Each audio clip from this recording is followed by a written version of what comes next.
Still enjoying my time in London. It's a magnificent place.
What? Okay. Take our picture with the eye in the background. Okay. Oops.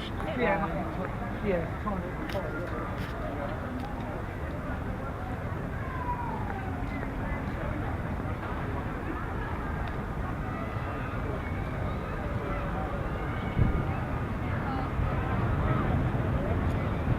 London is one heck of a town.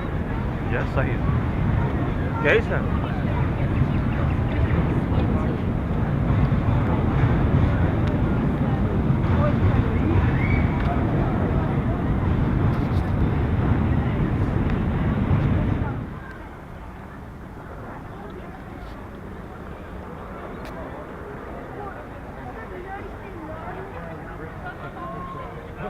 Soldiers, don't be fooled, they're not.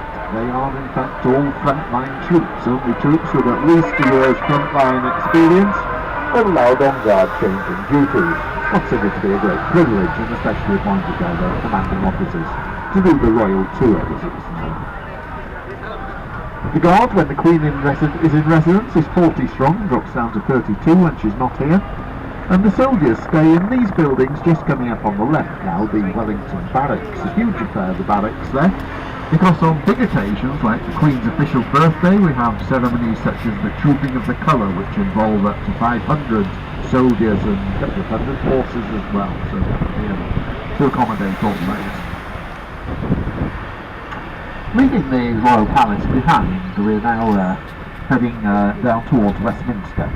Now, as you will be made aware, today there's a big race going on in London, and this means that many of the roads have closed, and there are going to be great variations to the advertised route on the map. In fact, the whole eastern section is pretty well changed. We're heading down now towards the Westminster area. We will have a stop. The next stop is the Millbank, as on the map. But then we go across the River Thames. We have a stop near Westminster Bridge, which is as close as we will get to the Parliament area. And that stop will be good if you want to take the riverboat cruise down to the Tower of London. From there, we will be going directly to the Tower of London, or directly we will be going along the south bank of the River Thames to the Tower of London on a diverted route. There will be lots of traffic today, and it could be very slow, the progress along there. There are no intermediate stops either, because we're on the south bank of the Thames. We won't see St Paul's Cathedral from the bus.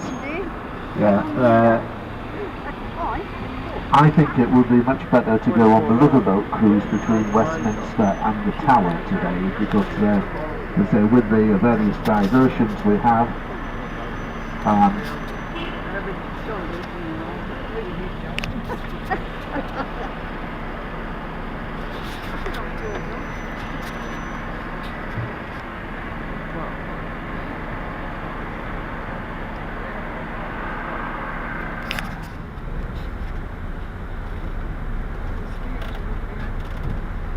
we will talk about the crossing over Tower Bridge.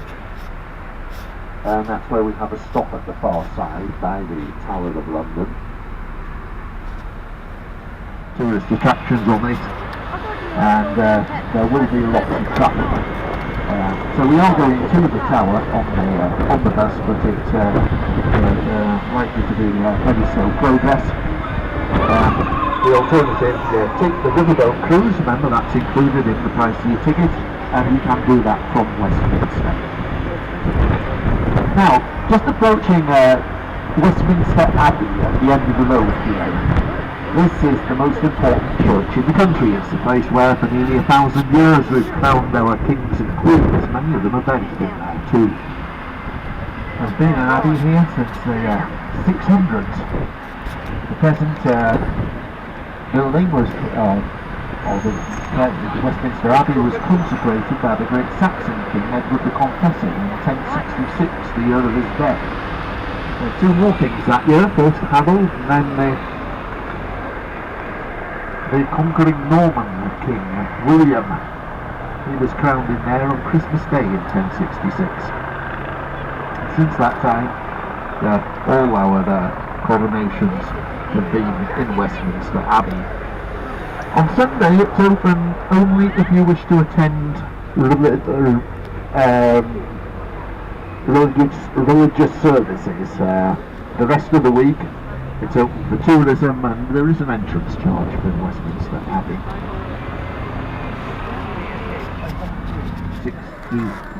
1834 destroyed most of the previous building.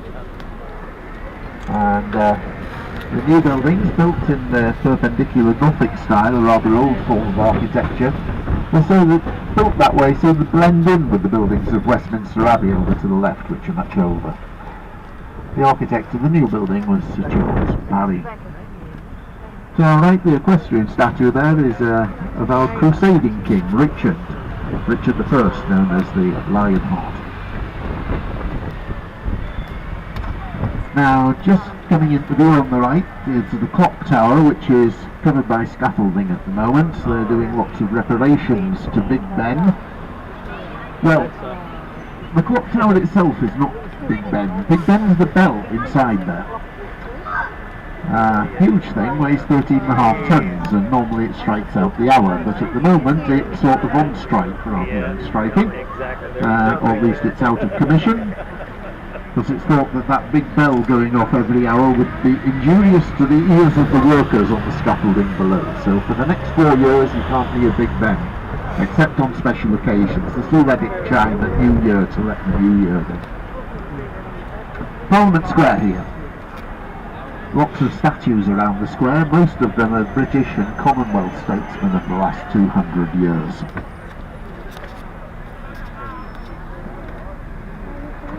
Straight in front of us, this white building there is the Supreme Court, the highest court of appeal in the country. On the corner here, statue of Nelson Mandela, came over himself to unveil that about 11 years ago. The only non-British or Commonwealth person represented by a statue on the square is just to the left here, and that's of Abraham Lincoln. Copy the statue, it stands in Chicago.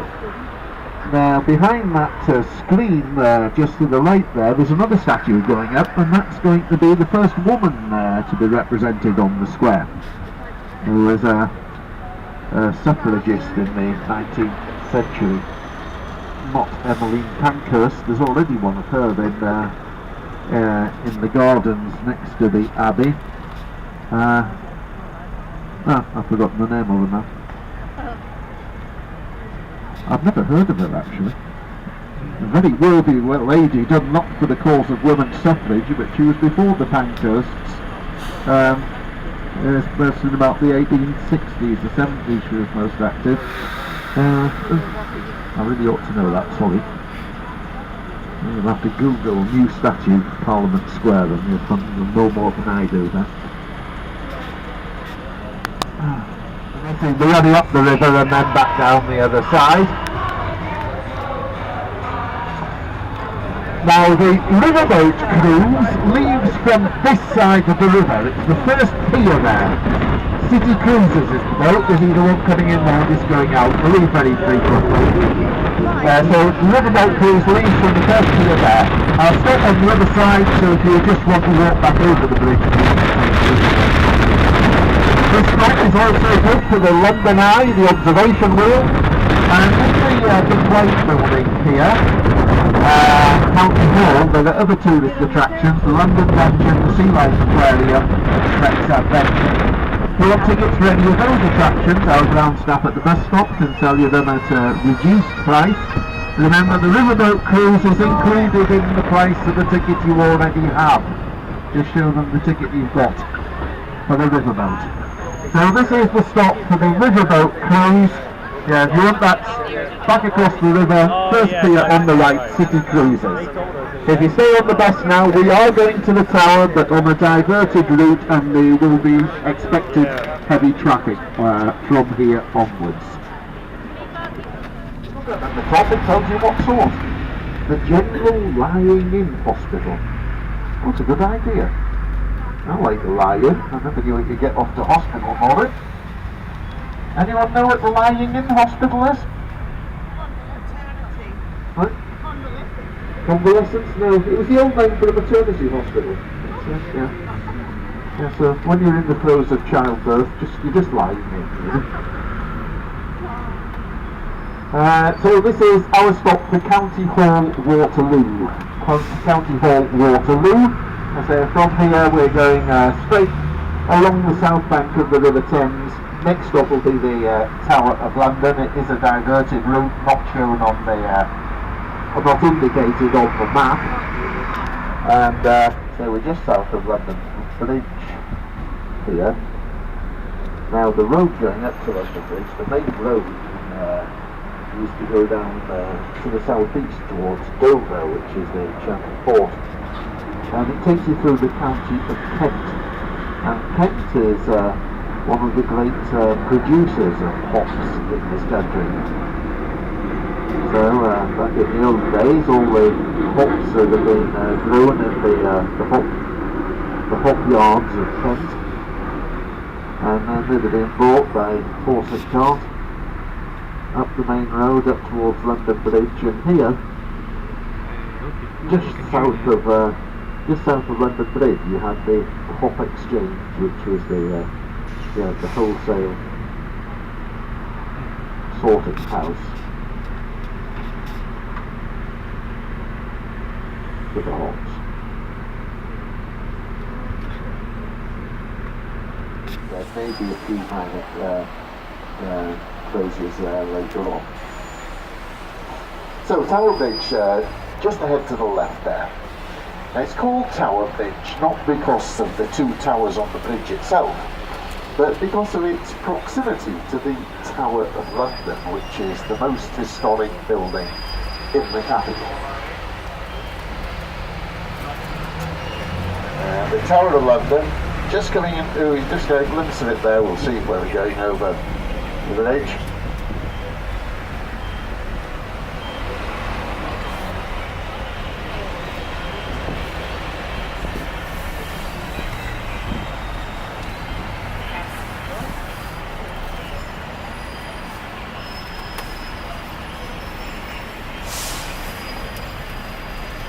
The Tower of London, built nearly 1,000 years ago by William the Conqueror.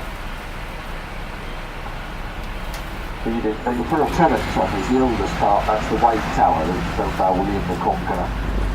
Also we get great views here over the modern skyscrapers of the city. Over there on the right there's the one that's cone-shaped, it's nicknamed the Gherkin. On the left the one that fangs out as it goes up, that's the walkie-talkie. You see all the people walking along the south bank of the Thames there. It's a wonderful walk. There's no road down there. You can walk right from here back to Westminster without seeing any traffic. The big ship in the area up to the left there, the permanent feature, that's part of the floating museum, the HMS Belfast, an ex-Royal Naval vessel, which has been a museum here since 1971. Over to the right in the distance, you see more skyscrapers. That's London's new financial area, Canary Wharf.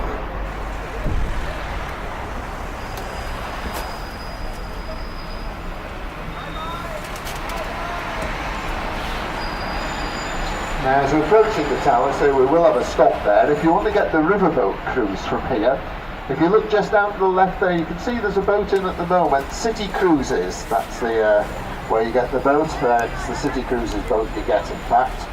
So you walk round the side of the tower and then down to the river to get the riverboat, which will take you back down to Westminster. So here we've got the tower.